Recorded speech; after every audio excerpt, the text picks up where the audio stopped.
तो दोस्तों अभी भारत और रूस के लिए एक बहुत ही बड़ी और महत्वपूर्ण खबर निकल के सामने आई है और भारत ने रूस के ऊपर भरोसा दिखाया है और रूस को एक बड़ा ऑर्डर दे दिया है, जिसके बाद में रूस और भारत मिलकर भारत के लिए बड़ी मैन्युफैक्चरिंग करने वाले हैं। दरअसल आप सभी को पता है कि आजकल भारत रेल का जो नेटवर्क है वो भारत के कोने कोने तक पहुंचाने पर काम कर रहा है और इसके लिए भारत की जो स्वदेशी ट्रेन है वंदे भारत वो काफी ज्यादा लोकप्रिय हुई है और इस एक्सप्रेस को भारत सरकार के द्वारा भारत के हर कोने तक पहुंचाने का प्रयास किया जा रहा है, जिसके लिए भारत को बहुत ही ज्यादा संख्या में वंदे भारत ट्रेनों की आवश्यकता पड़ेगी और इसी आवश्यकता को पूरा करने के लिए भारत ने रूसी कंपनी JSC मेट्रो वैगन मात्सविशी के साथ एक समझौता ज्ञापन साइन किया है, जिसके तहत रूसी कंपनी भारत के लिए करीब 120 वंदे भारत ट्रेनों का निर्माण करेगी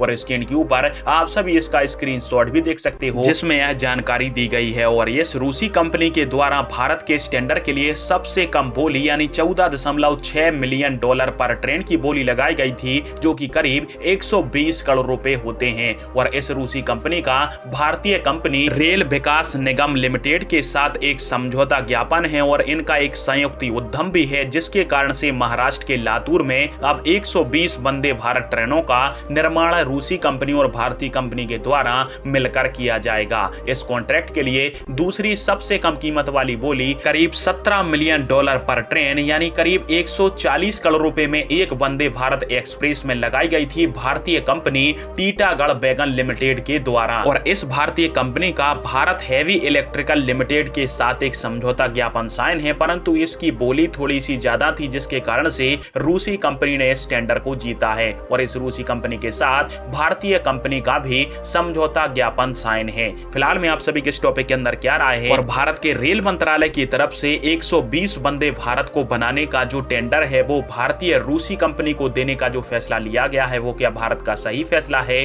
कमेंट बॉक्स में आप दीजिएगा। वीडियो देखने के लिए धन्यवाद। जय हिंद, वंदे मातरम।